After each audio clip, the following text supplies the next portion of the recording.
a todos. Bueno, ahí, Buen día, buen día.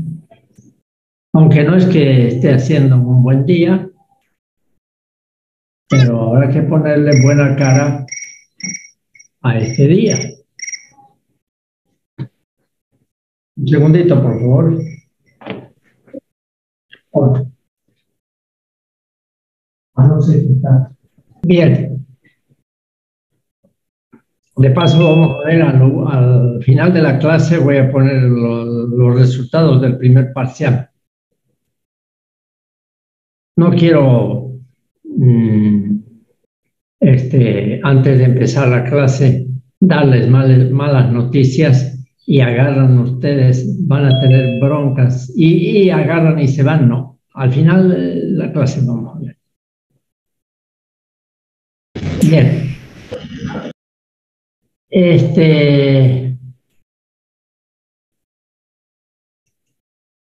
Como todos sabemos, ahora tenemos más tiempo.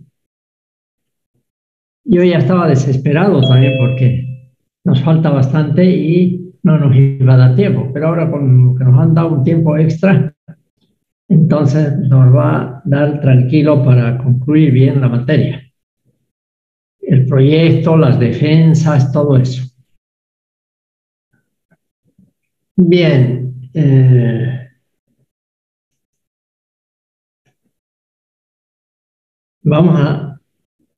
Vamos a tomar lista, por favor, al principio. Como de vez en cuando es bueno hacerlo al principio, la lista.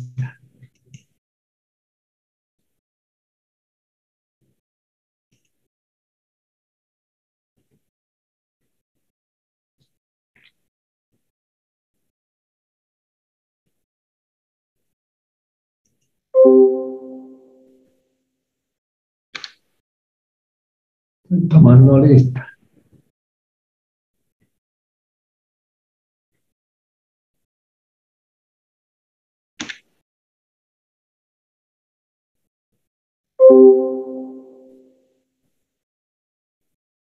Algunos están despertando, ¿no?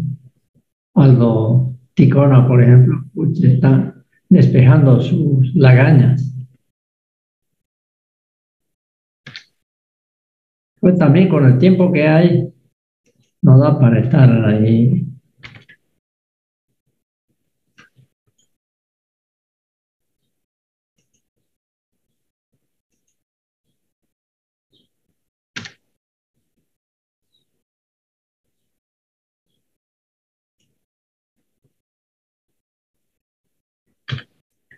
Ya listo. Bien, vamos a compartir otra vez como un repaso. Vamos a compartir algo. Vamos a compartir precisamente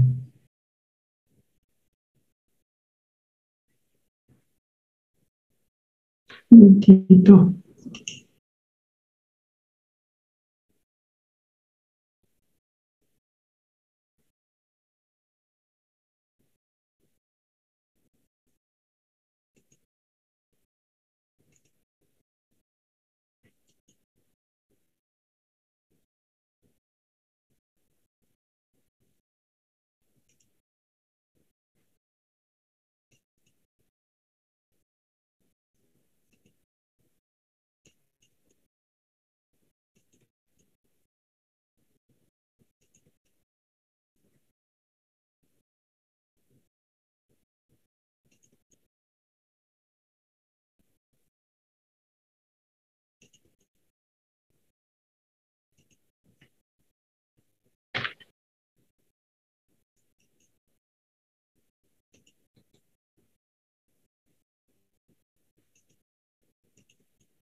Ya, ahora sí.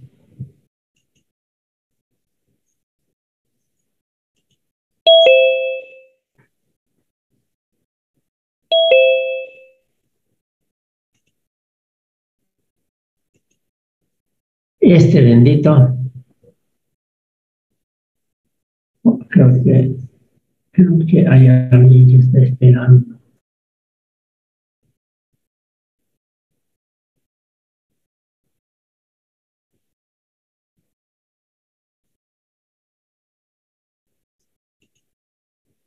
Bueno, están todos adentro.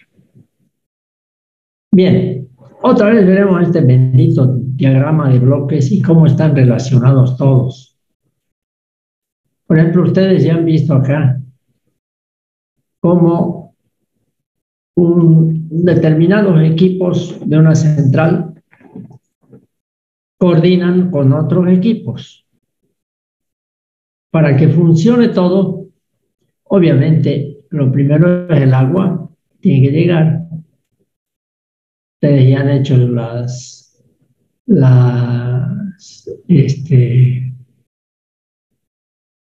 ¿cómo se llama? Ya han efectuado en lo que va del proyecto la ubicación de las obras civiles, ¿no es verdad? Entonces aquí,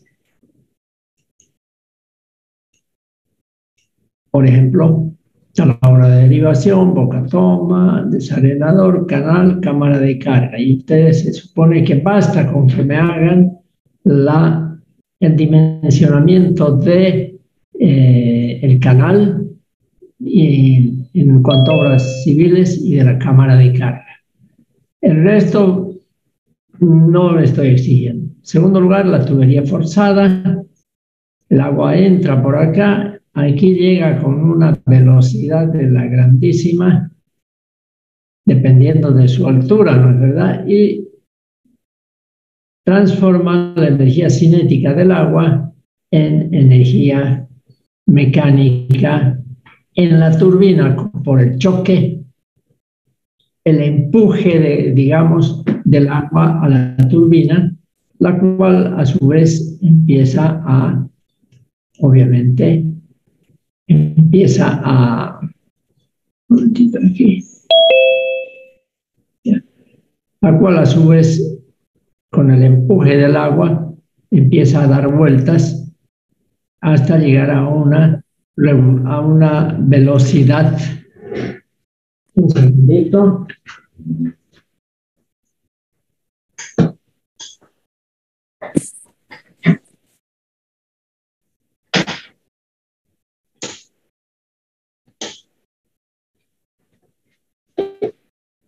Ahora sí está mejor. Entonces, una vez que la turbina está dando vueltas a una determinada velocidad que se expresa en revoluciones por minuto, una vez que eso ocurre, como está acoplado al rotor del generador, no necesariamente acoplado, no necesariamente directamente, sino puede ser, hemos visto, a través de un reductor de velocidad o de un multiplicador de velocidad, dependiendo, ¿no?, de la velocidad de la turbina y de la velocidad que se le pueda dar al generador. Y el generador, bueno, pues considerando que estando ya en velocidad el rotor, no funcionaría el generador si no fuera por la corriente de excitación. Por lo tanto, al mismo tiempo, ya este sistema de excitación está listo para entregar su corriente de excitación para cuando tenga o mientras se está elevando la velocidad, ya entra la excitación. Al entrar la excitación y teniendo velocidad, pues tenemos todas las condiciones para que el generador trabaje, para lo cual fue construido.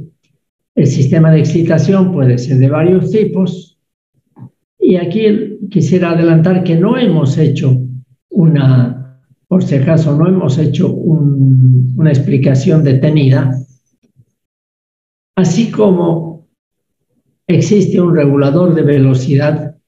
Ya, sigamos eso y vamos a entrar en ese detallito. Decíamos que esto ya lleva a la generación de una tensión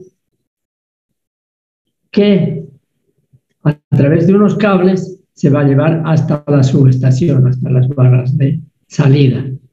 La subestación quiere decir cuando el generador es grande o es una central eléctrica grande, son varios generadores y la central eléctrica está lejos de la carga. Es el caso de la mayoría de las centrales en Bolivia y en cualquier parte del mundo. Son raras las centrales que se encuentran al ladito o en medio de la carga. Por ejemplo, el caso de Guaracachi es muy inusual. ¿Por qué? Porque puedes tener en medio de una ciudad una central, significa cierto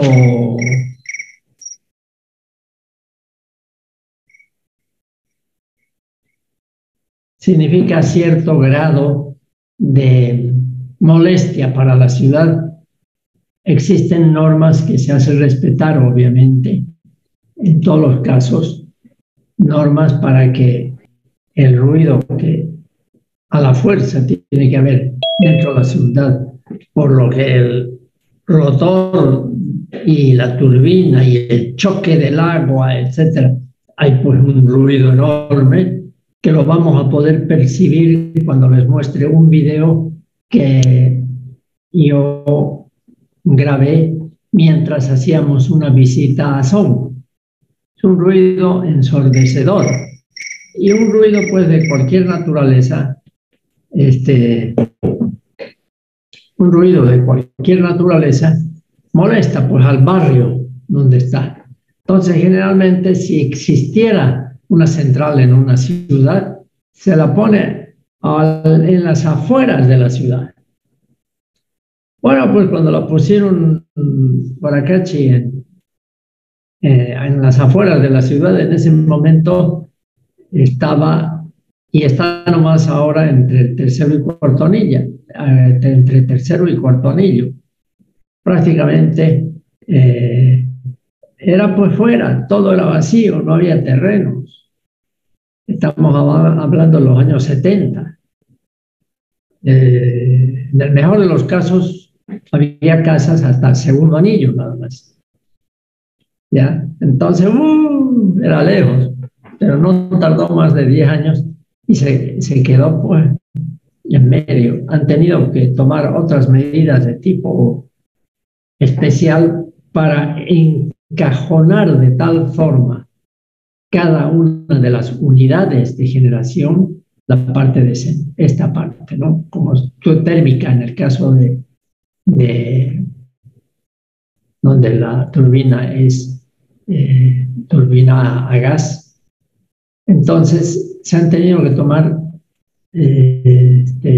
medidas para, ya desde la fábrica, para que sea eso todo una especie de encapsulado desde la parte en que llega el gas natural, todo el proceso en una especie dentro de una cabina que hace que prácticamente no se tenga ruido hacia afuera.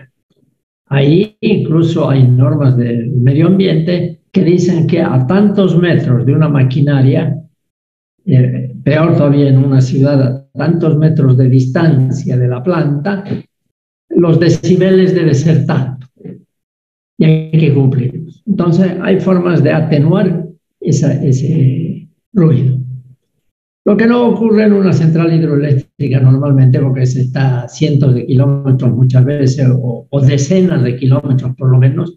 Por ejemplo, la primera central de Songo está a 40 kilómetros de la ciudad de La Paz y en otros casos a cientos de kilómetros. Entonces no hay problema, están en pleno lugar donde el río, eventualmente los ríos que están por ahí hacen más ruido que la central misma, ¿no? Entonces, decíamos que mm, tenemos, y eso es la parte, digamos, el eje troncal de una central hasta que entrega. Y tenemos una serie de equipos auxiliares que sirven ya para distintos trabajos que realizar e imprescindibles. Serán auxiliares, pero son también imprescindibles en cualquier central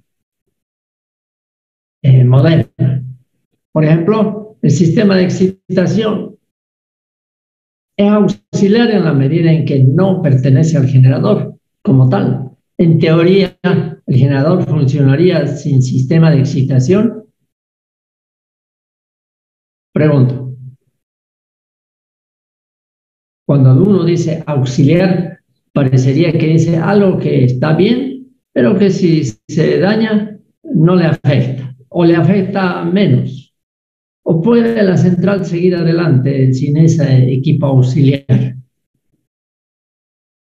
En este caso, uno de los primeros sistemas auxiliares, llamémosle así, es el sistema de excitación. ¿Funcionaría una unidad sin eso?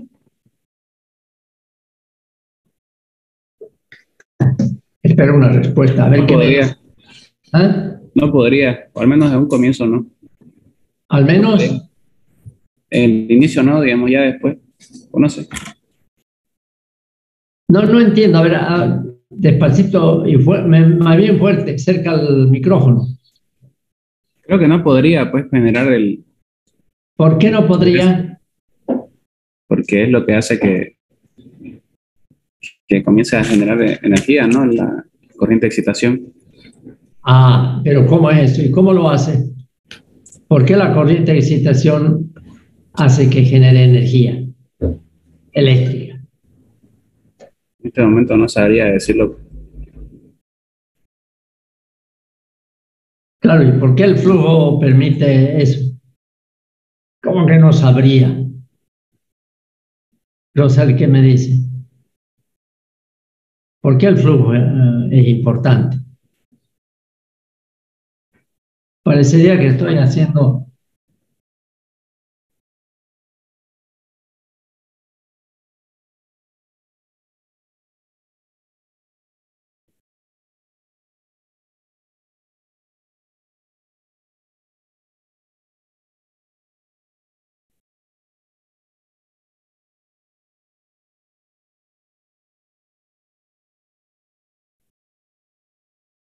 Está muy bien lo que dice, pero le está faltando algo, ¿no?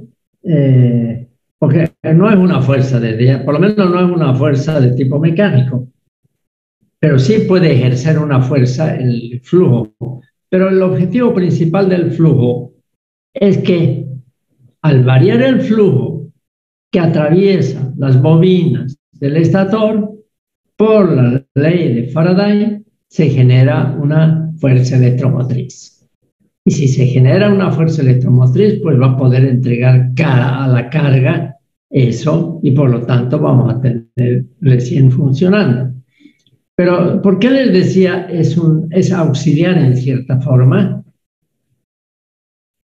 Porque en teoría, por eso digo en teoría, un generador bastaría que tenga un imán.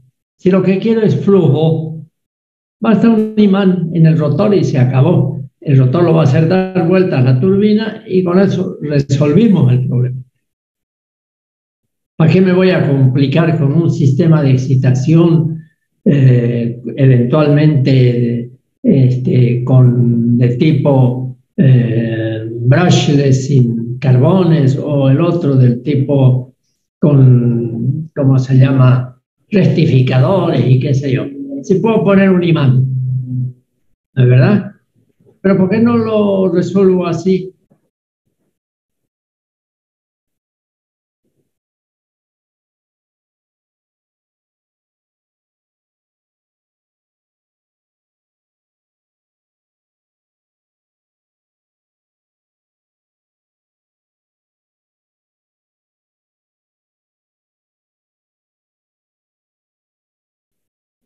Ya. O sea, un imán cualquiera, por más grandote que fuera, no sería suficiente para obtener la tensión necesaria en el generador, porque estaríamos hablando de cientos o miles de amperios, ampervueltas, o si se quiere, de Webers para eso. ¿Y dónde conseguiríamos un imán de esas naturalezas? Entonces, el sistema de excitación es auxiliar en la medida en que un generador podría hacerlo con un imán, pero en la realidad y por las potencias que se necesitan generar, es esencial, es importante. ¿Ya? Bien. Además, en el mismo sistema de excitación, en el mismo sistema de excitación, resulta que está aquí un regulador de voltaje, así como está aquí un regulador de velocidad. ¿Alguien me podría decir para qué puede servir el regulador de voltaje?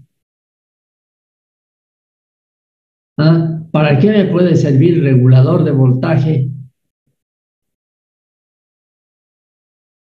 que actúa sobre el sistema de excitación, que a su vez,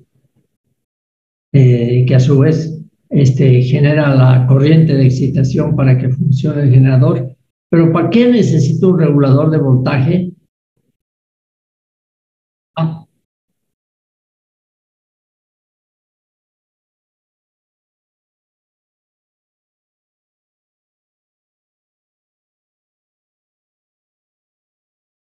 no, si usted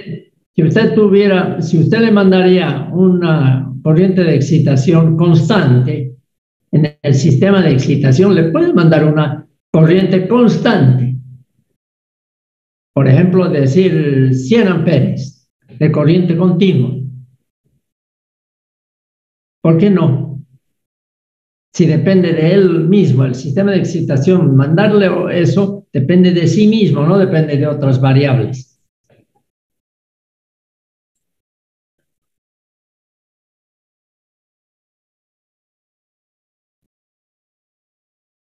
¿Por qué no?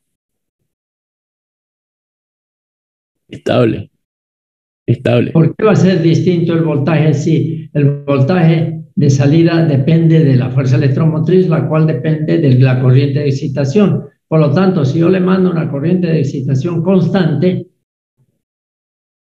me va a generar una fuerza electromotriz constante, porque la velocidad a su vez es constante. Y sin embargo, allá abajito está el regulador de voltaje. ¿Qué hace que yo tenga la necesidad de poner un regulador de voltaje? Para la protección de los equipos eléctricos, ingeniero. No es estabilizador, no es protector tampoco. ¿Qué equipos? Todo esto trabaja consigo mismo. No trabaja el regulador de voltaje, el sistema de excitación, no depende de la carga en sí. Es un equipo independiente que le entrega una corriente constante, además de ser corriente continua constante al generador, o le puede entregar una corriente constante si queremos. Para suministrar una tensión estable que no varía a pesar de la fluctuación de la carga. ¿Y cómo lo hace entonces? Tendría que variar para que sea estable. ¿Qué es lo que pasa?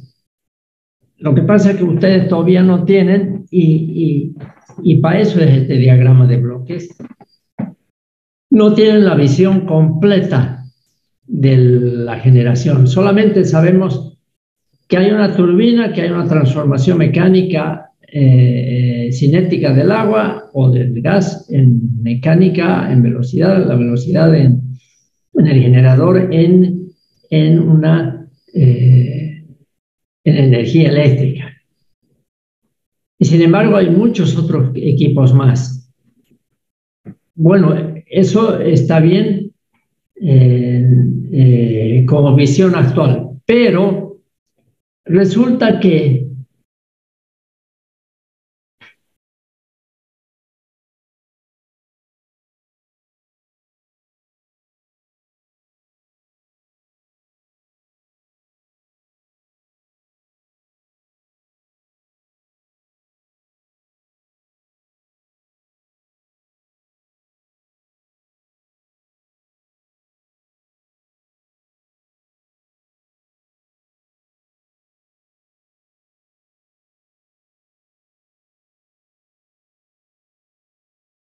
molesté.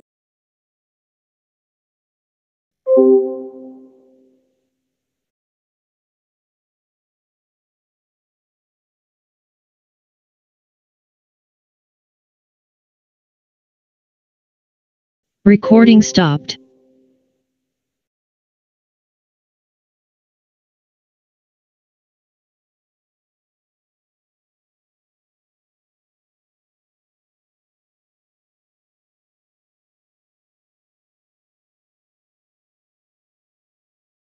Se fue, PIB, se fue.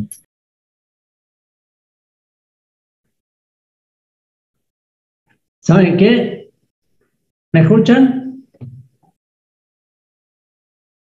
Ah, ya.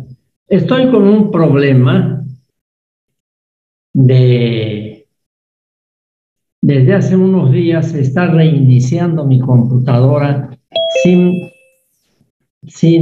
aparente motivo. De repente agarra y ¡plop! Se sale y vuelve a entrar. Entonces, eso está ocurriendo. Puede que vuelva a ocurrir una vez más. Ha ocurrido algunas veces, otras tranquilo todo el día, todo el tiempo. Y al principio, en algunos casos, se reinicia, lo vuelvo a encender. Y ya estoy empezando a usar la computadora y ¡brum! Otra vez se me reinicia 2, 3 veces y después se normaliza completamente. Ya he estado consultando con gente que conoce el tema, así que es cuestión de unos días para que lo resuelva por completo. Así que voy a pedirles disculpas y van a estar atentos de que si se vuelve a reiniciar ahorita, por ejemplo, voy a volver a entrar. Ya. Entonces, eso quería comentarles, por un lado. Por el otro lado, si vuelve a ocurrir, voy a traer otra computadora que tengo y la voy a... que es una laptop, así que con esa no va a haber problema porque es relativamente nueva. Bien. Estábamos...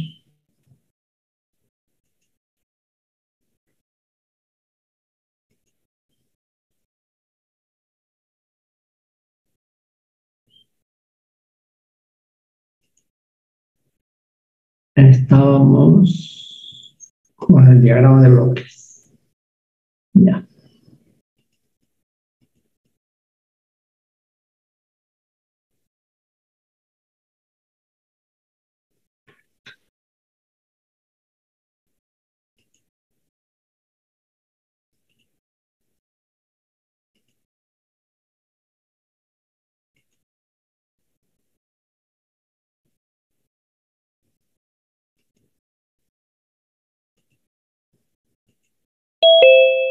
Bien, estábamos hablando del sistema, del regulador de velocidad, su justificación de que esté acá. A ver.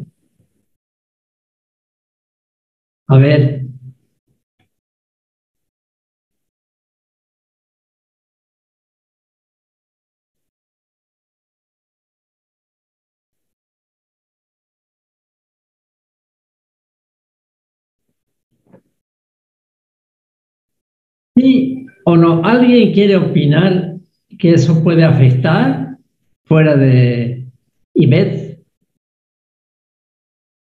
Es una explicación que quisiera que sea verdad. ¿Alguien tiene alguna otra explicación? El sistema de excitación, contestando a la estudiante Ivette, el sistema de excitación solamente afecta a la fuerza electromotriz. No tiene ni matemática ni conceptualmente otra relación. ¿Ya?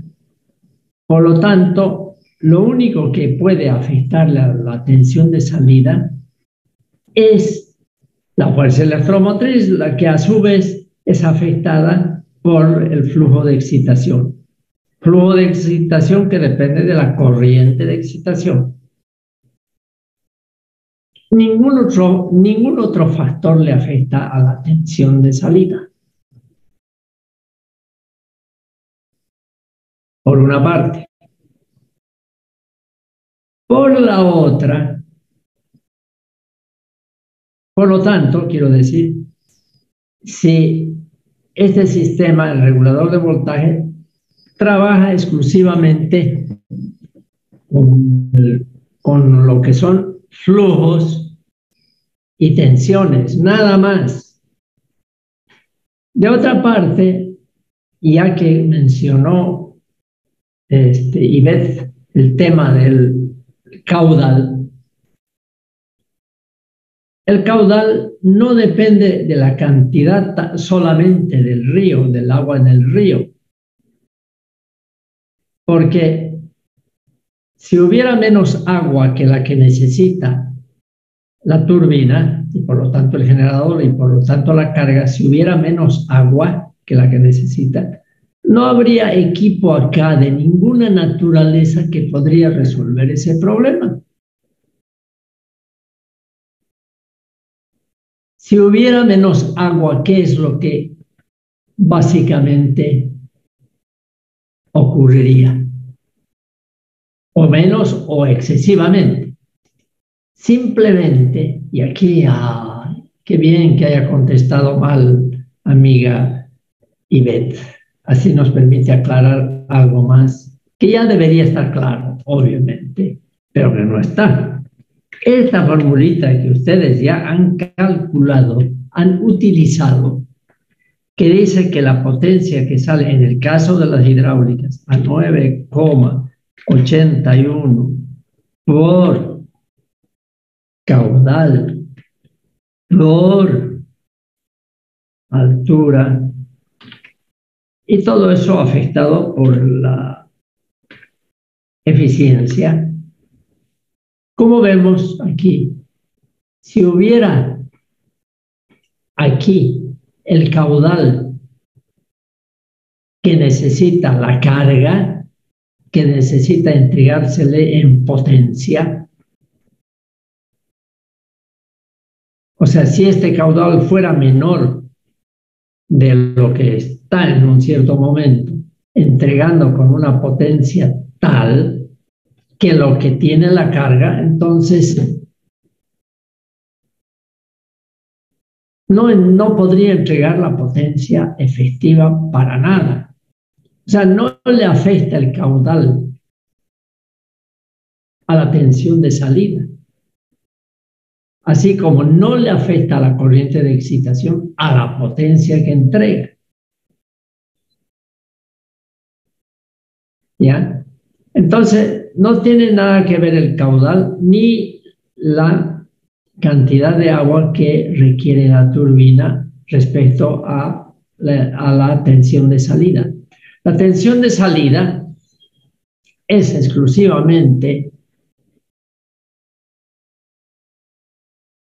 depende exclusivamente de la fuerza electromotriz, la cual a su vez depende del flujo de excitación, el cual depende exclusivamente de corriente de excitación.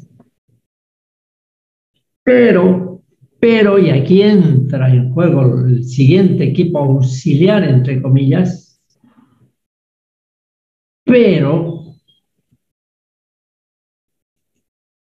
y esto lo hemos visto también, ¿qué pasa si la potencia motor es potencia motor? Aquí vamos a poner potencia motor y le ponemos un igual la potencia resistente. ¿Cuál es la consecuencia de que la potencia motor sea igual a la potencia resistente? Potencia motor es la que entrega la turbina, o motor de cualquier naturaleza. Y potencia resistente es la carga. Por lo tanto, estamos hablando, esto nos está dando lugar a que en realidad estemos repasando algo que tendría que ya estar consolidado como concepto. Curva de carga, que es la potencia de la carga, llamémosle potencia R, y esto es el tiempo. Y la carga exige la carga una determinada forma, y digamos que estamos en este punto. Aquí la carga pide tanto, y la turbina debe entregarle eso. ¿De verdad? ¿Qué pasa si esto es así? Es decir, la potencia motor no es igual a la potencia resistente. ¿Qué ocurre con el funcionamiento de la unidad? Por ejemplo, por falta de agua, vamos a suponer que la Q es menor que la que necesita la potencia, Q menor, no hay agua.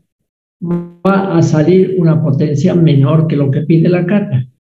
Entonces se va a cumplir de que PM aquí es menor, en ese caso, que PR.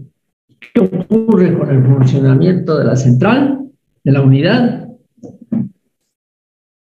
Ahora pues, Ivette conteste, porque nos ha hecho avanzar muy bien con sus preguntas, que era lo que estábamos repasando de todas maneras. Ahora, ¿qué me dice Ivette? Si hay menos agua que la que requiere sacar esa potencia para entregar a la carga.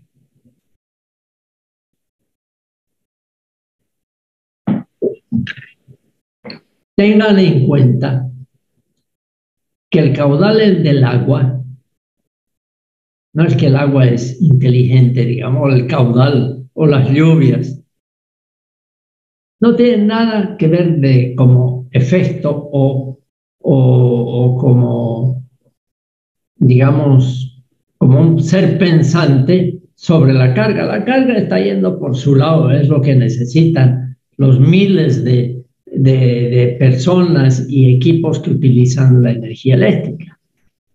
Y por otro lado está el caudal, y por ahí, porque estamos en sequía, porque hubo un problema en el río, por lo que fuera, entra menos caudal, y por lo tanto, al entrar menos caudal que lo que pide la carga, PM es menor que PR. ¿Qué pasa con el funcionamiento en ese caso? Ivette.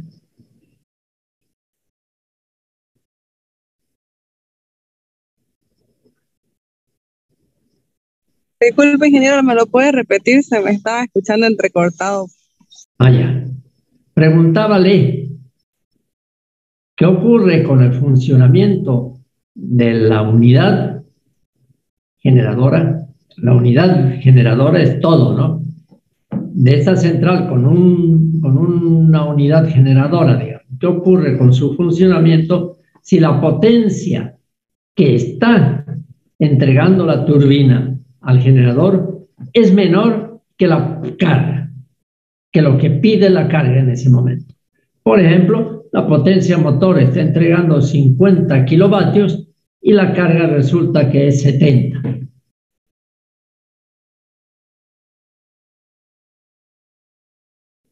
Lo que se me ocurre, ingeniero, es de que no va a cumplir con los requerimientos que está necesitando la población y necesita algo auxiliar para que brinde esa potencia que no estamos pudiendo generar. Claro, pero por supuesto que no está cumpliendo.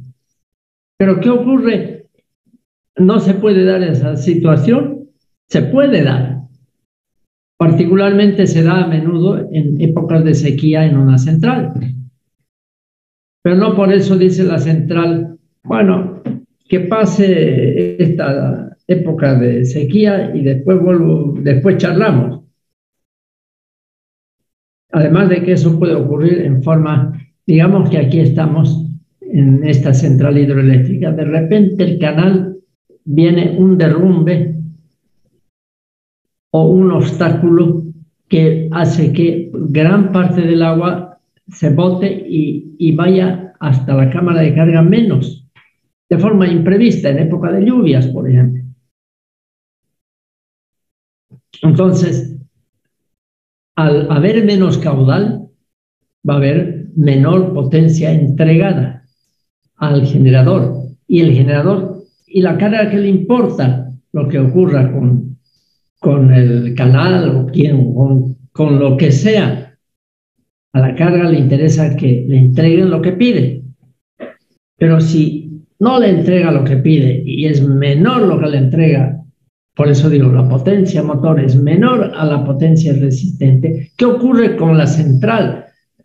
Lo que usted dice está bien, pero no tiene que ver con el momento, en ese momento en que es menor. ¿Qué está pasando? ¿Qué ocurre con la central? ¿Qué pasa?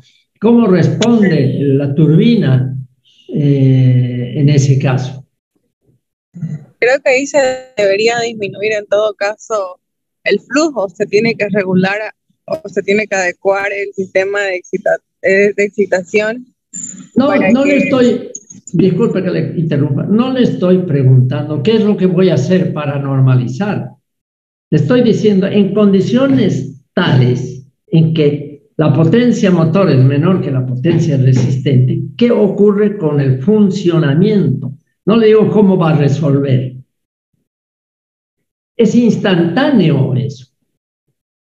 Hasta que usted piense, o el operador piense, ay, ¿ahora qué hago? El flujo menor el flujo menor que lo que debería, y por lo tanto la potencia que entrego a mi carga es menor. A ver, llamaré a tal persona. No, ya ocurre un fenómeno físico al presentarse. ¿Y cuál es ese fenómeno físico que se presenta entre turbina, eje, generador y por lo tanto si está afectando como que le debe estar afectando a la carga?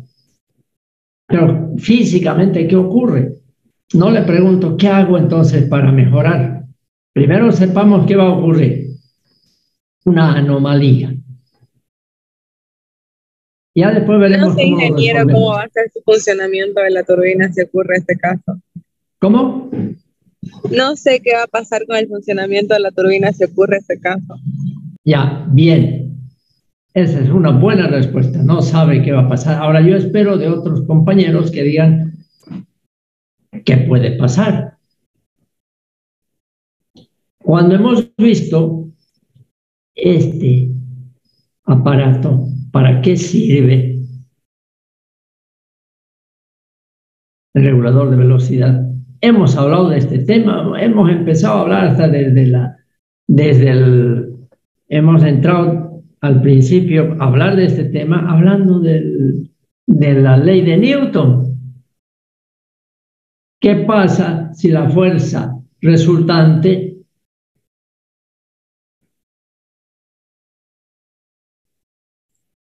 ¿No era que la frecuencia iba a variar, ingeniero? ¿Cómo? ¿No era que la frecuencia iba a variar y ya con el regular la velocidad aumentábamos o disminuíamos la velocidad, las revoluciones? No, es obvio que si aumenta o disminuye las revoluciones, la frecuencia varía. ¿Y por qué estamos hablando de aumentar o bajar las revoluciones? ¿Qué entonces? Usted está acercándose a la respuesta. Para que la frecuencia no varíe y con eso no dañe los equipos. No, a ver, más fuertecito o más cerca al micrófono. Para que la frecuencia no varíe y con eso no dañe los equipos electrónicos. Pero eso ya es una acción para que no varíe la frecuencia. Pero ¿qué es lo que pasa en el momento que la potencia motor es menor que la potencia resistente? En el momento en que la potencia que la turbina entrega al generador es menor que lo que el generador le entrega, lo que es menor que la carga, en otras palabras. Se entrega menor frecuencia. ¿Ah? Se entregaría menor frecuencia. ¿Por qué menor frecuencia? Porque no da para abastecer lo que está pidiendo. ¿Por qué? ¿Qué Porque relación hay entre velocidad y frecuencia? Disminuiría, ha dicho usted, la frecuencia. ¿Pero por qué va a disminuir la frecuencia? Le pregunto. Porque viene la revolución en enero. Caramba, que cuesta sacarles a ustedes los conceptos. Miércoles a veces uno se siente decepcionado, no tanto porque ¿cómo se llama? A veces me decepciono de mí mismo, quiero decir. Sabemos nosotros, pues, lo que me decepciona a veces es que lo que uno explica después se olvida, que hay una relación directa. Las fuerzas de Newton están todo el tiempo, ahí hay mecánica, todo el tiempo están trabajando, no es que esperan y que hago esto, no, hay esta situación. Todo el tiempo están las fuerzas de la naturaleza trabajando. Cuando hay menos caudal, cuando hay más caudal, cuando hay menos carga, cuando hay más carga, están trabajando. Una de esas relaciones es que la N es igual a 60 por F dividido P.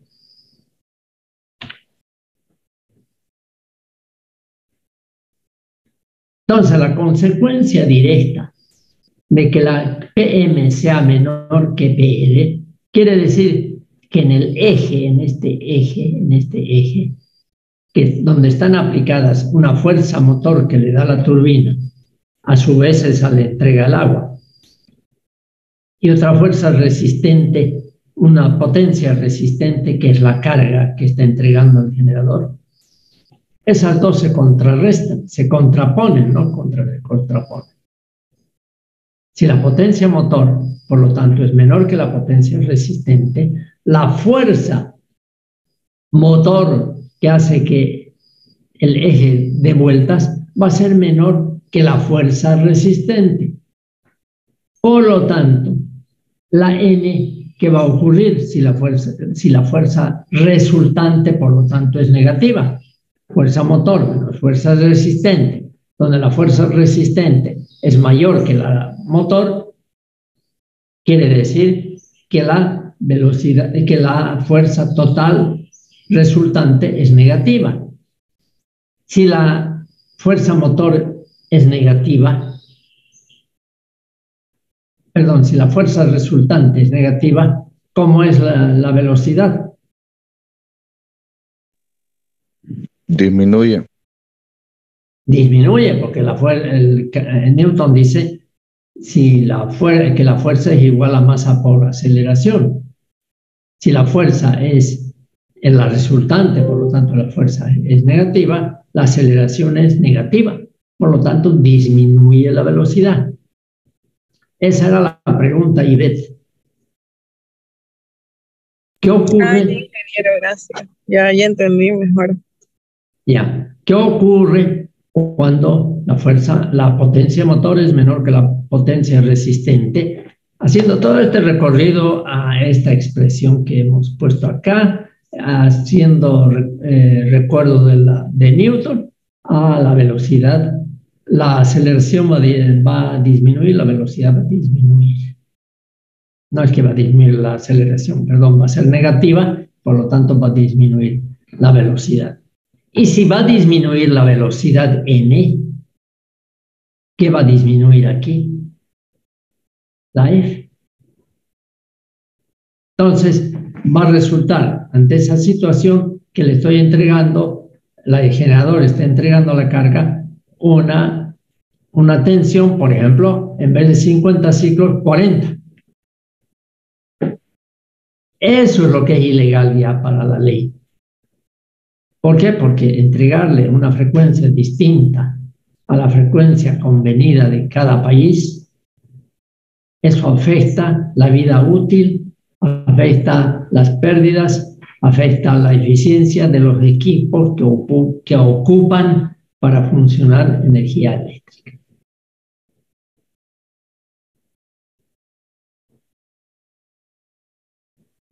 ¿Ya? Por lo tanto, ¿por qué hemos entrado ahí? Porque Ivette nos habló de que en ese caso, porque nos habló del caudal, siendo que estábamos hablando del voltaje aquí, estábamos hablando de aquí, del regulador de voltaje. Ella nos hizo saltar al caudal. Y entonces, ¿pero qué deducimos de estas dos cosas? Nos ha permitido aclarar un poco más.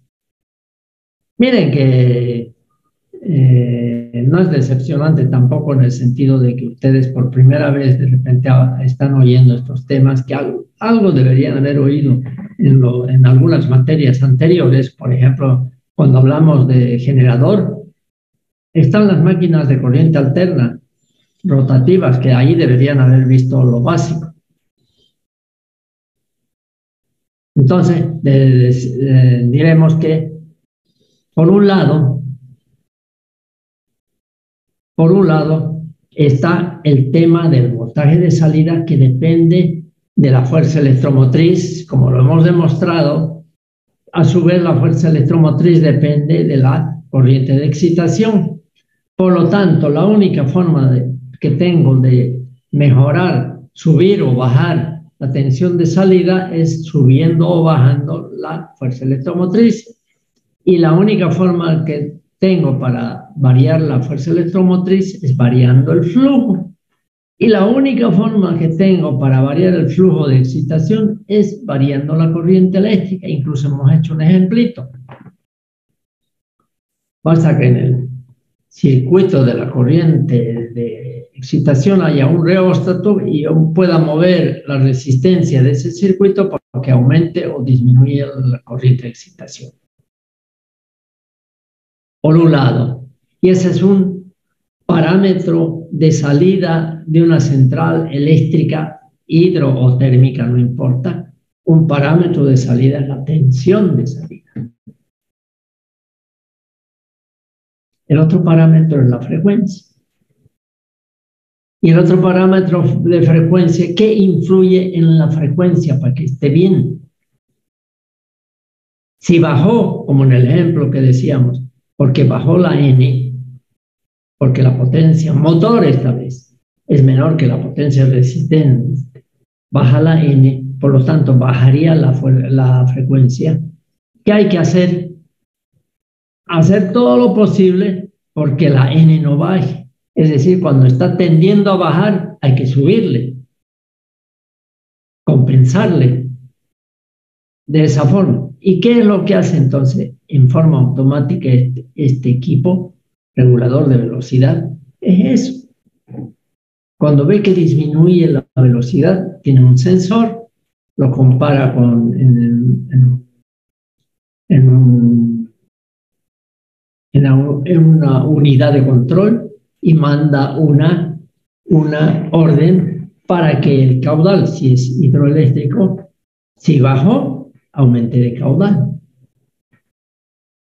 De modo que mantenga la F siempre.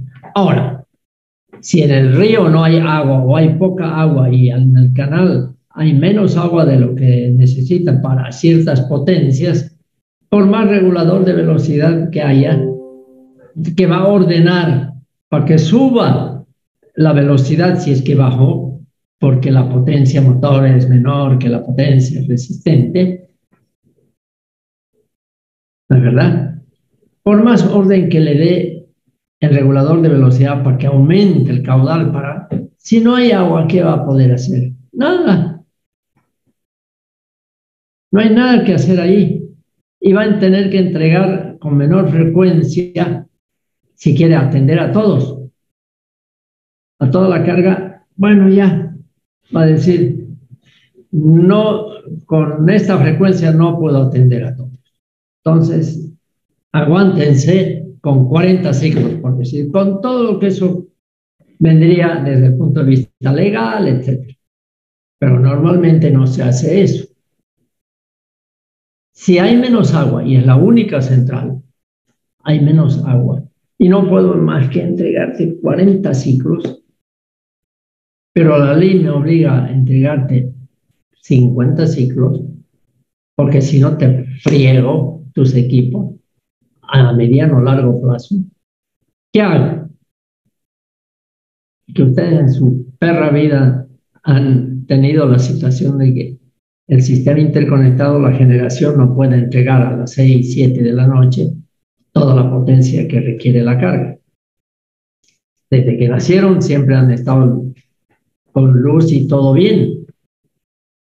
Simplemente en ese caso no le queda otra al sistema que sacar carga.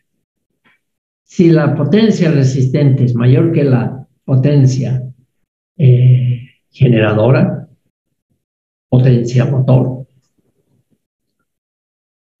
para que la frecuencia se mantenga constante, ya que no puedo elevar la velocidad porque no hay agua, ¿qué me queda? Disminuir la carga.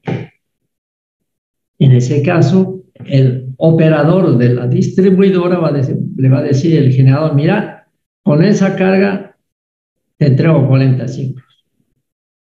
¿Quieres que te entregue 50? Da las subestaciones, saca unos cuantos barrios del sistema y vamos a igualar.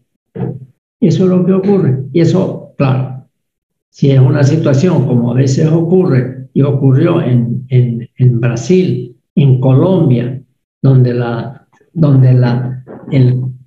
el aporte de la central hidroeléctrica es muy grande, en Brasil cerca del 90% son centrales hidroeléctricas, en Colombia un 60% de centrales hidroeléctricas, pero se viene una sequía generalizada. ¿Qué hacer? Ahí no queda otra que lo que se llama racionar la demanda. Es decir, en forma programada, cuando se sabe que es toda una época de sequía, que no va a haber agua porque no va a llover, porque hay un fenómeno determinados tiempos, quiere decir pues que ya preveo eso y programo que Santa Cruz, digamos, tiene ese problema, que en la Villa 1 de Mayo y el Plan 3000 dejen de trabajar entre las 6 de la tarde y 10 de la noche, ¡puf!, lo sacan.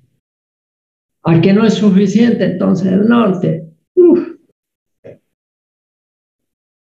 pasa a esa hora, otra vez la carga natural disminuye de todo el sistema y ya puede ser capaz el sistema de entregar la carga.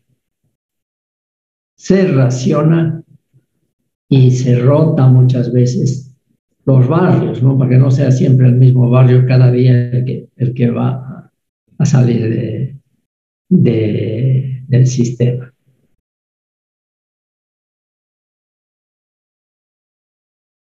Pero cuando ocurre una situación momentánea por alguna cosa que no va a dar la generadora, entonces ocurre siempre ya habiendo previsto antes que entrará otra central. Si ya se sabe que va a fallar a la hora de pico, entra otra central térmica, por decir. El sistema interconectado, nadie se acuerda que alguna vez ha pasado horas sin energía eléctrica. Un barrio puede ocurrir, pero por un problema local de que el transformador se explotó o que un borracho chocó un poste y lo quebró, cayeron las líneas y algún alimentador tuvo que salir de protección, ¿verdad? Aparte de esos datos así infrecuentes, hay que tenerlo en cuenta que siempre Bolivia puede entregar toda la carga que necesita.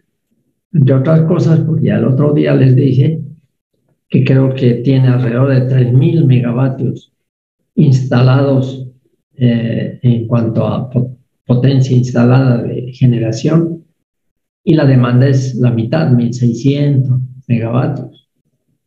Por lo tanto, cuando en un determinado momento, cuando vamos a llegar a pico está entregando tanto el otro y tanto el otro, entonces siempre hay algunos generadores que están esperando que se los programe en algún momento porque hay por demás.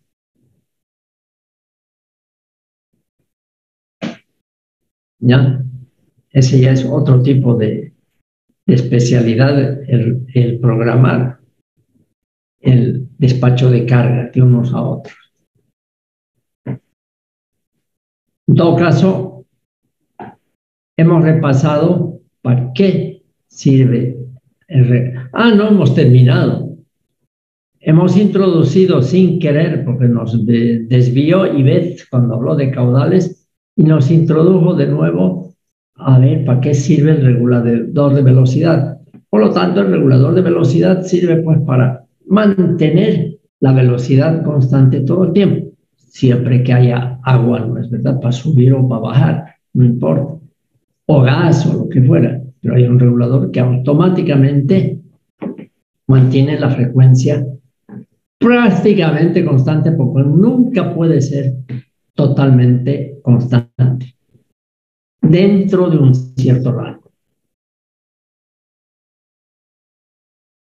Mientras que el regulador de voltaje permite hacer lo propio respecto a la tensión de salida. Y ustedes dirán, ¿pero acaso la tensión de salida varía durante el funcionamiento? Varía. Sabemos que la carga varía porque depende de su curva de carga, ¿no es verdad? Depende de lo que hacen funcionar los usuarios, los miles o millones de usuarios. Pero la tensión de salida es más fácil que varíe por la siguiente razón. Yo tengo por decir, tengo un generador que está entregando energía eléctrica. Aquí tengo otro generador entregando energía eléctrica. Están cerrados. Y tenemos una carga. Esta carga,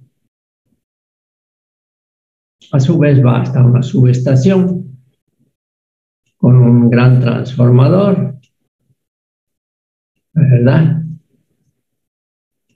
De ahí, por ejemplo, lo eleva de 10.000 voltios de Huaracachi, por decirlo, eleva a 115.000 voltios, porque, digamos, la ciudad donde va a llevar está muy lejana, entonces va a llevar esto, si esto está en 10 kb, esto está en 115 kb, recorre, por decir, 100 kilómetros,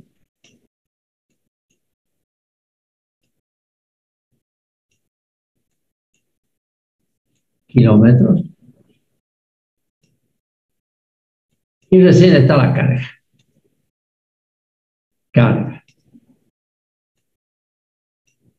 Sí, o sea que desde aquí, desde el generador hasta la carga, pueden haber unos 100 kilómetros. En esas condiciones, ¿qué ocurre con la tensión de salida acá? ¿Qué ocurre con la tensión de salida aquí? Si la carga es tal y sube la carga, la I quiere decir que la corriente de carga, la corriente, los amperios, sube. Al subir, disminuye la tensión. Hay una caída, eso hemos visto en distribución y en transmisión. Más lejos está la carga, más va a disminuir. Por un lado, por la distancia. Porque la línea de transmisión y de transmisión y de distribución está hecho de un cable que puede ser aluminio en general más que cobre. Entonces, por la distancia aumenta esa resistencia y disminuye la tensión desde un punto hasta otro. Por un lado, y en general la impedancia, porque es siempre una corriente alterna. Pero además, si estamos yendo hacia la hora de pico, ¿qué aumenta? Los amperios. sea que por un lado hay una distancia donde cae la tensión y por otro lado estos amperios que se entregan cuando nos vamos hacia la hora de pico aumenta, por decir a las 3 de la mañana la carga es 100 amperes, a las 6 de la tarde, 7 de la noche, a la hora de pico, de repente no son 100 amperes, sino 500. Por lo tanto, la caída de la tensión también baja por ese motivo. Y baja todo el tiempo, porque imagínense, la carga de una ciudad, todo el tiempo varía de acuerdo a su curva de carga que tiene. Entonces, a la fuerza hace que la tensión de salida aquí varíe. Por más que yo entregue siempre la misma tensión acá, la salida va a variar porque lo que le vaya a llegar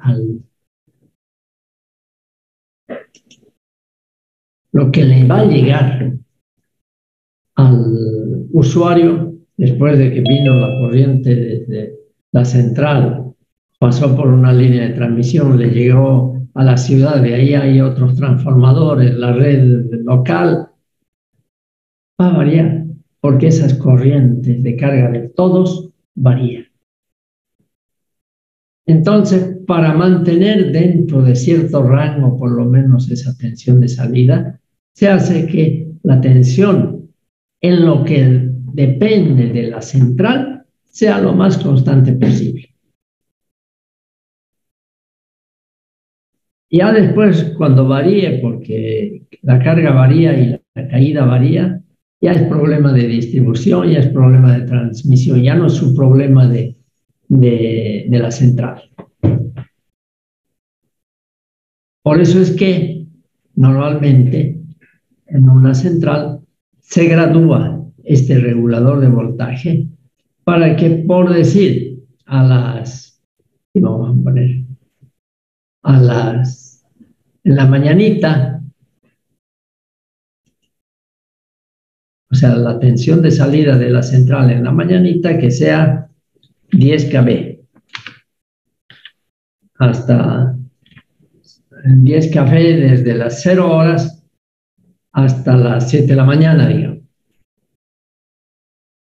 Ya tenemos en principio que sería una carga casi constante o bastante hasta cierta hora. Perdón.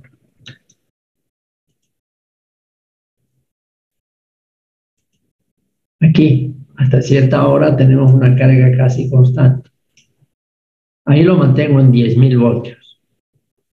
Después va a subir la carga. Entonces agarro para que el sistema de excitación mantenga más alto, más alta lo que entrego, porque así como la carga va a ser mayor y la caída va a ser mayor, compenso subiéndole a la generación. Por ejemplo, si aquí era 10 kV,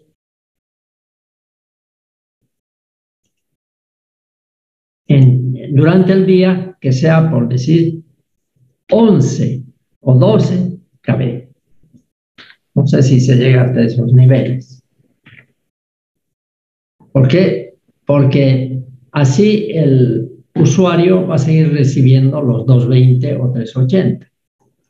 Y a la hora de pico, donde la carga es mucho mayor, la caída va a ser todavía mayor de esto. Entonces, en ese caso, de repente conviene que a la hora de pico ya el generador saque, perdón, esto no es tan así.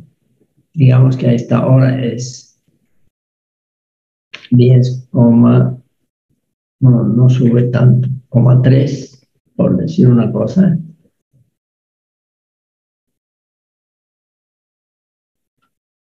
Y a la hora de pico, de repente ya como ha subido la carga y la caída sería mucho mayor, entonces lo suben a 10,5 kV. Y el regulador de velocidad, perdón, el regulador de voltaje se preocupa de mantener la tensión de salida en esos rangos, entre entre las 0 horas y las 6 de la mañana o 7 de la mañana en 10 kV. Siempre van a haber pequeñas variaciones de amperaje, nunca la curva de carga es rectita. Entonces lo que hace el regulador de voltaje es, tiene un sensor de voltaje que está mirando, por eso aquí está esto de aquí. Fíjense, bueno, también hay eso, pero después vamos a ver para qué sirve.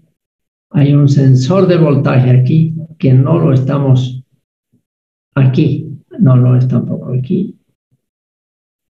Lo que pasa es que todo este conjunto no está completo porque voy a tener tantas rayitas, pero hay un sensor de voltaje que me va, que lo detecto, por eso lo pongo aquí, en la salida del generador. Cuando veo que bajó un poquito, lo detecta un sensor, lo compara con un equipo y ese con un actuador como el reóstato que decíamos para que varíe. Igual que el regulador de velocidad se ocupa de variar, de mantener la velocidad constante, aquí el regulador de voltaje se ocupa de mantener la tensión de salida constante, pero dentro de estos rangos. De tal a tal hora, entre esas horas siempre va a estar en 10, el otro siempre en 10.300 y el otro en el otro horario en 10.500.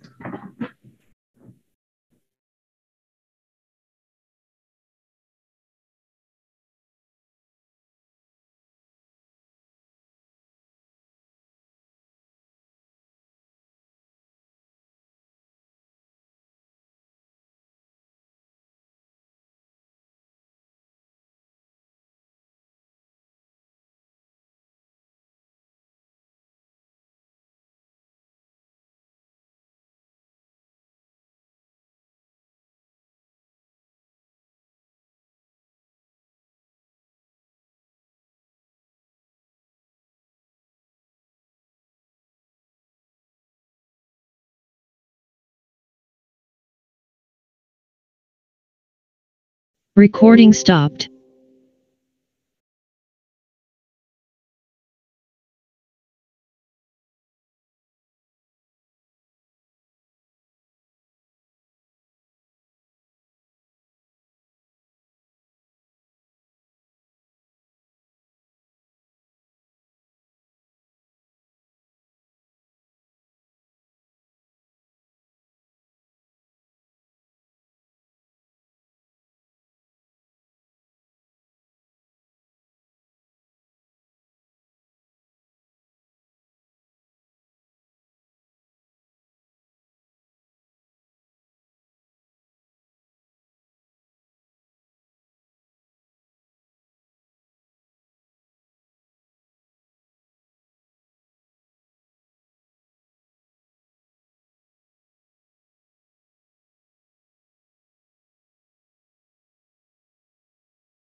Recording in progress.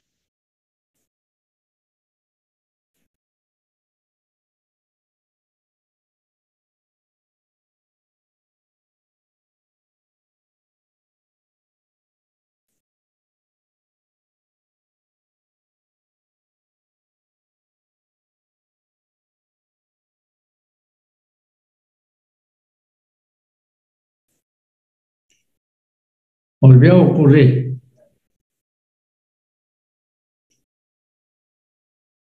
¿Me escuchan? ¿Me están escuchando? Ingeniero, Ah, ya. Bueno, esta va a ser la última vez que pasa una cosa así. El jueves voy a traerlo en mi otra computadora, no queda otra. Bien, ¿dónde estábamos? Para terminar otra vez este tema.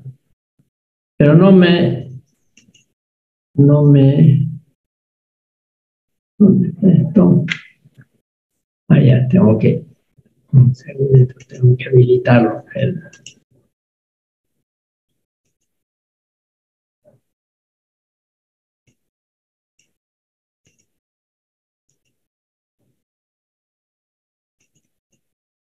El diagrama de bloques.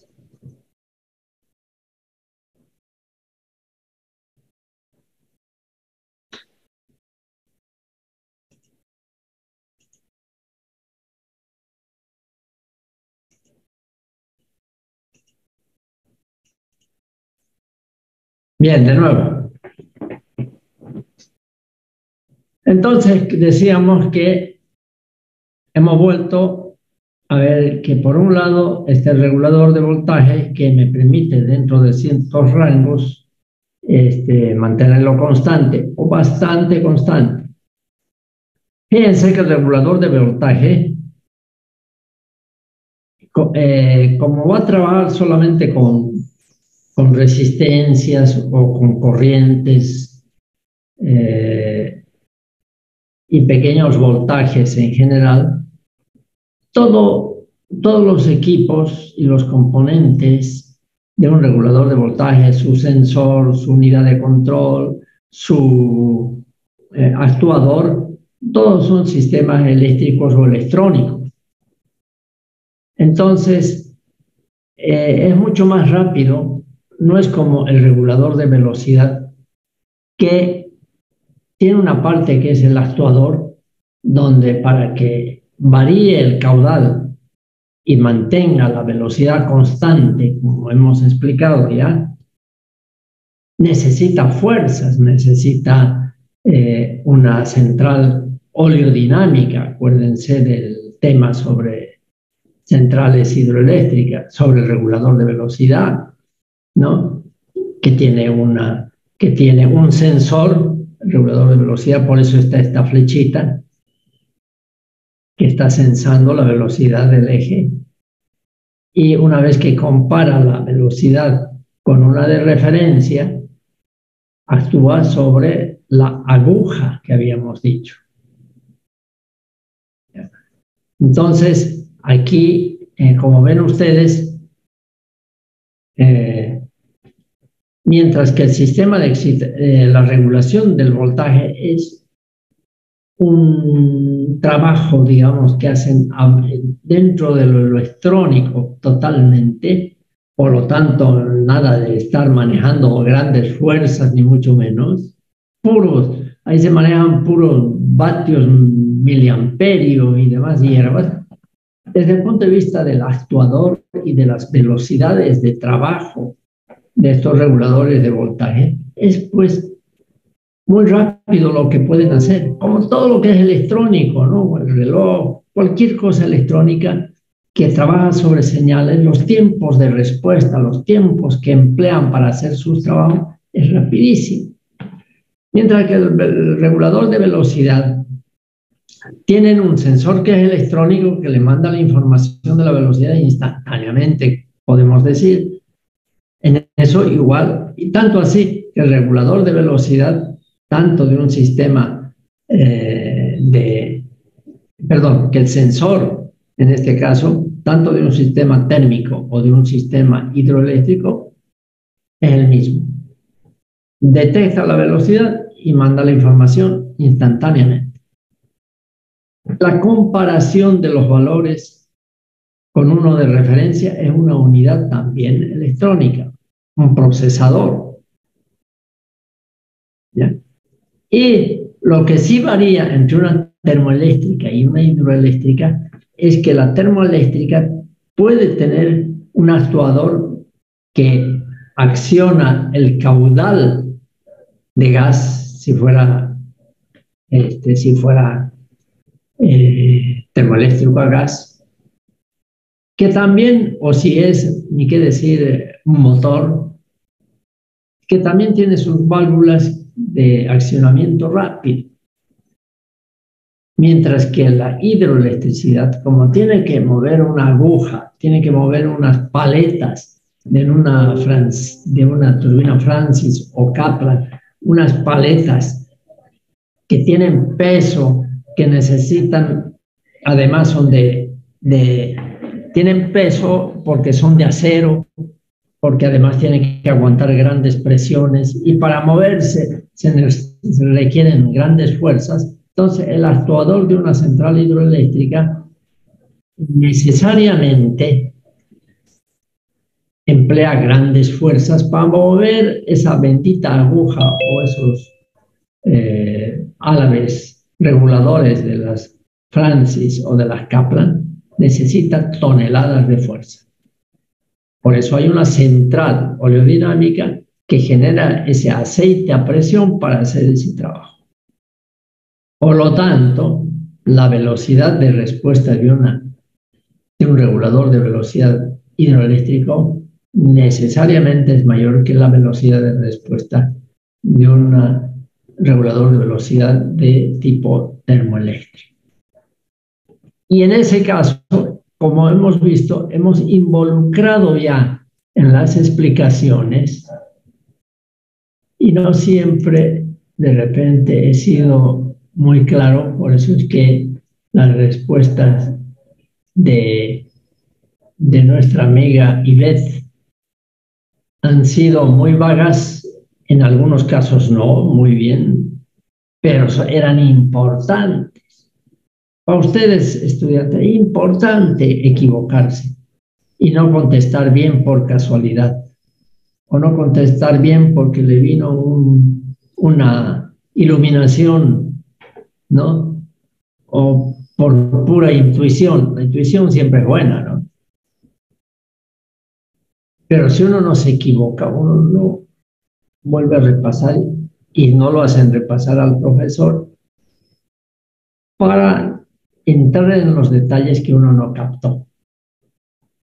En ese contexto es que de alguna forma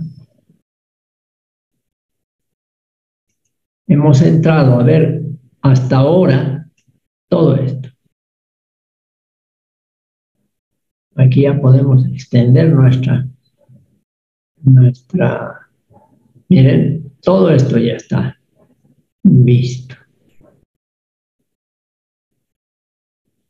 Diríamos que la cosa es así. Ya tenemos avanzado gran parte. Esta parte de los sistemas de protección no lo vamos a ver porque no es parte de nuestra materia y lo ven en otras materias. Hay una materia que es protecciones, ¿no? Esta materia, recién nomás la hemos visto, claro, nos falta una condición de sincronización. Entonces, esta digamos que está también ahí. Y fíjense que este sistema de sincronización, ustedes ya se dan cuenta, que tiene sensores también. Lo que pasa es que aquí, por ejemplo, de aquí vienen los sensores. Un sensor de tensión. ¿Se acuerdan que tenemos que comparar tensiones que sean iguales unas con otras? Si voy a trabajar en esta unidad para que entre en paralelo, chequeo su tensión y veo que sea idéntica a la que tiene el que está trabajando. Por lo tanto, capta la tensión por acá y entrega una respuesta que aquí no se la ve.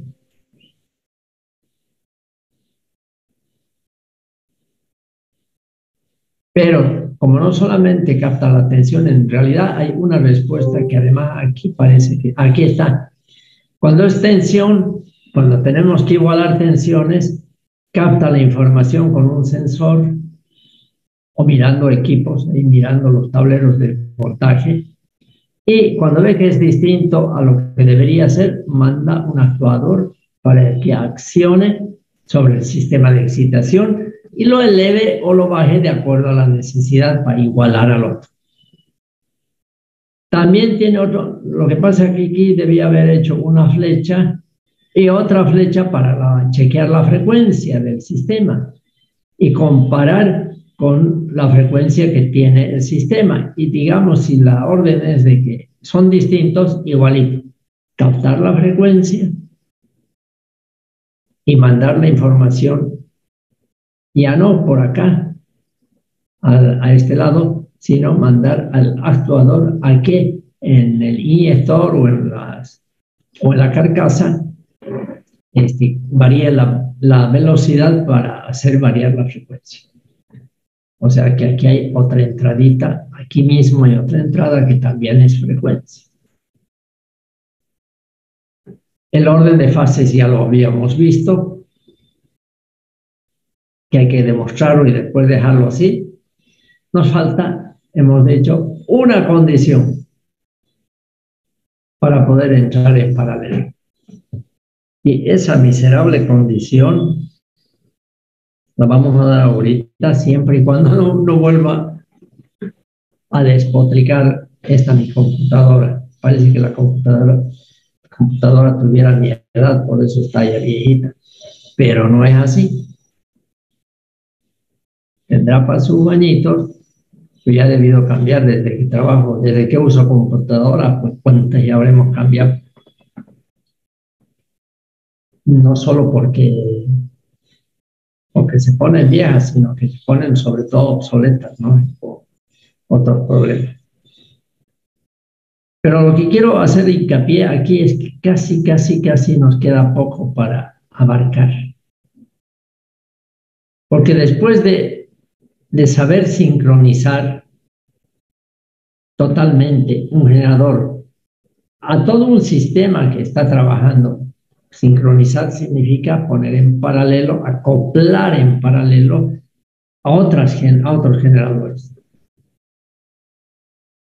¿Qué tema nos faltaría dentro de esta profundización de cómo trabaja una central? ¿Cómo? Nos falta el tema. ¿Cómo? Una vez que terminemos esto, sincronización, nos falta el tema cómo repartir la carga para que el señor P1 o G1 entregue solamente, digamos, la potencia de la carga es 100 megavatios, pero la demanda, pero digamos, 100 megavatios la carga, pero el generador da hasta 20 nada más, pero ya está en paralelo otro que puede entregar hasta 20, son 40, y además hay otro que puede entregar hasta 60, digamos, porque su potencia nominal es 60, o 70 o un poquito más, pero ya pueden entregar. ¿Cómo hago? Me falta el tema. ¿Cómo hago para repartir esa carga entre los generadores? Al generador que es de 20, no le voy a dar la responsabilidad de entregar a la carga 30, por decir, porque lo sobrecarga. Pero cuando están por debajo, todos siempre por debajo de su propia capacidad, tengo que poder jugar con ellos para decir cuál es mejor que entregue esta o esta y cómo hacer para que reparta yo esa carga. Una carga además que es de tipo activo y reactivo. Eso es lo que nos falta como tema. Y uno más, que es la dinámica ya, pero que eso es al final. Dicho esto, vamos a cerrar este cuadrito.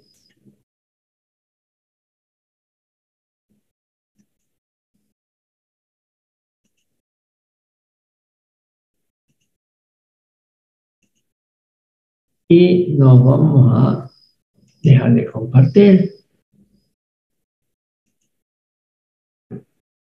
Y vamos a de una vez explicar algo que de repente ni siquiera el cuarto punto ese que nos falta del proceso de sincronización o acoplamiento en paralelo, vamos a dejarlo para el jueves. Voy a, ahorita mismo vamos a ver.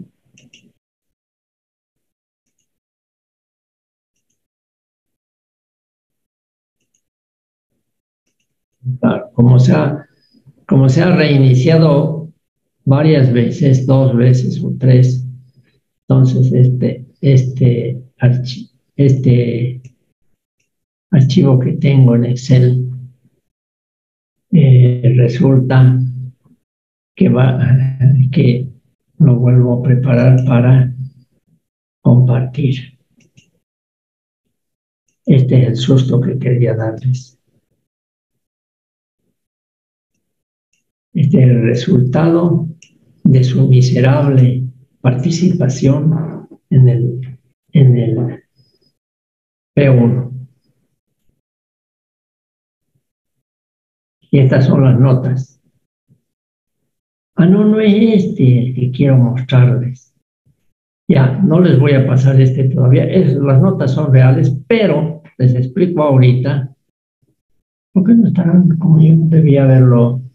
Algo ha pasado, pero no ha cambiado las notas. Por ejemplo, el tema general, por decir Ábalos, no importa quién, o Valdivieso, por decir, ¿no? Obtuvo en la primera pregunta sobre 2 puntos, 2, y en la segunda pregunta sobre 3 puntos, 0, mal contestado. Y así están los distintos, ¿no? Y por ejemplo, en generadores, aquí sobre 3 puntos, 3, segunda pregunta sobre 2 puntos, 0, mal contestado, y este otro que debería ser 10. Estos que tienen este colorcito son los que han contestado bien,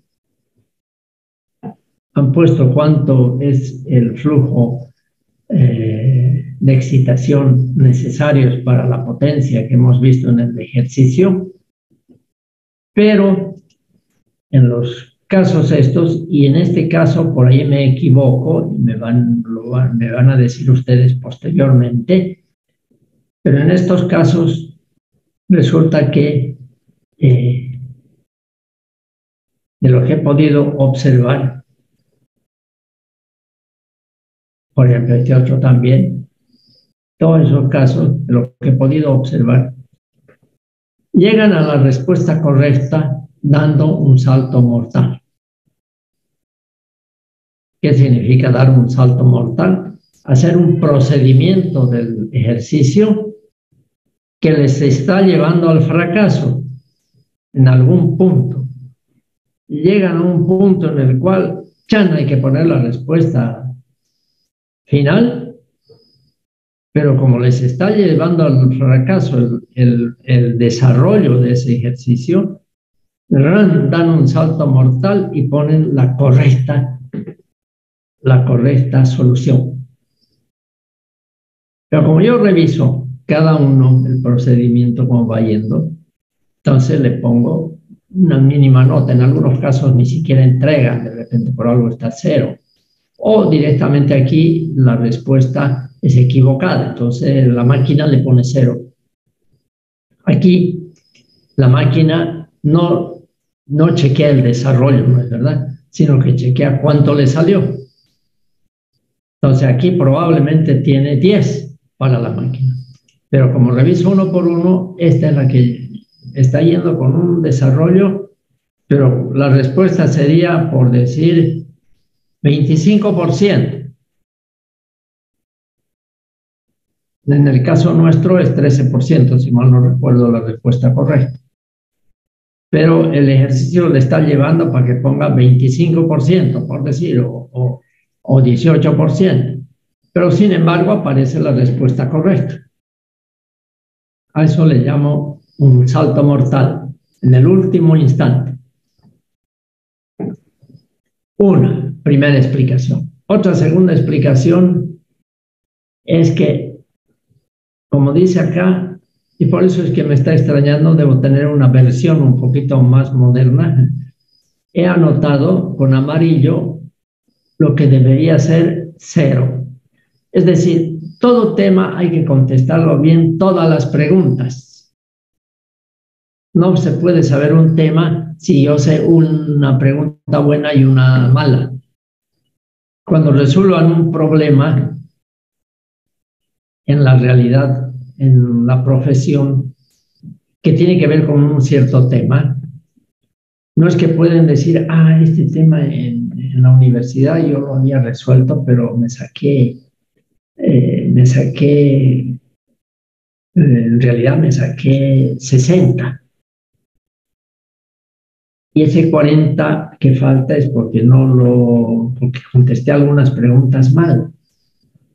Pero resulta que para resolver el problema hay que saberlo todo de ese tema.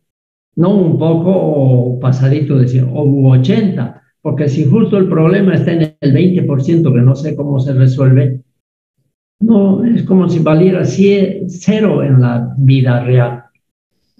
Por eso es que este señor, o quien sea, Pichila, aquí va a estar con amarillo. ¿Por qué? Va a estar con amarillo porque una respuesta está errada y hay que saber todas. Esa no le voy a cambiar de color así, porque aquí debería haber 5 y puso 1, entonces no sirve la respuesta. Esta de acá, 2 sobre, aquí le peló, por lo tanto esta también es amarillo. Esta de aquí, 4 y es 3, esta le peló, es menos de la mitad, por lo tanto es amarillo. Y esta última, miércoles, 8 y 9. Esa es una respuesta buena. Solamente el regulador de velocidad, el resto mal. ¿Por qué? Porque, ya les digo, basta que una de las preguntas, y aquí dice, los temas resaltados en amarillo tienen alguna de las preguntas erradas, por lo tanto equivale a 0. ¿Me olvidé? No, en otra versión lo voy a volver a pasar hoy día, más tarde, esta planilla para que lo analicen ustedes, ¿ya? Y por lo tanto, en el segundo parcial, que van a entrar las otras preguntas sobre paralelo, sobre acoplamiento en paralelo, sobre repartición de cargas, sobre cuestiones de operación de centrales, un tema, y otro tema sobre dinámica, de cómo se comporta ante situaciones que vamos a explicar. Y el segundo parcial van a tener todos estos mismos temas, más esos. Y se calificará igual. ¿Ya? Entonces, la cosa está negra ahorita. Pero, por ejemplo, aquí, este de aquí, ¿dónde está el que quiero mirar? Este de aquí, ¿sobre cuánto es? No, pero vamos a hacer un filtrito acá. Y ahora por decíamos cuál. En tu vuelta ahorita. Este de aquí vamos a suponer, no importa quién. No está bien colocado el inmovilizador. Vamos a volver a inmovilizar.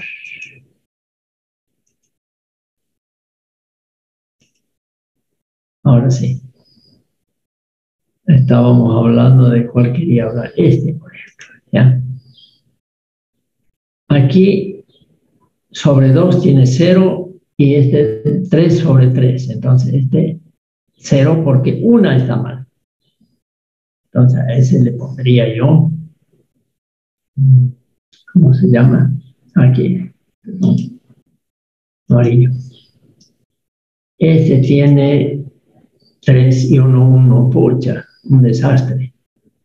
1 sobre 7, 1 sobre 5, no cacha, ¿no? Entonces los 3 le ponemos amarillo. Esta otra respuesta, 3 sobre 3, perdón, sobre 3, está bien. 2 sobre 2 está bien. 2 sobre 10, entonces también toda la pregunta amarilla. Y por último esta, igual que la anterior. Está bien, hasta aquí. 4 sobre 6, 4 sobre 4, 8 sobre 8, 9 sobre 9. Bien.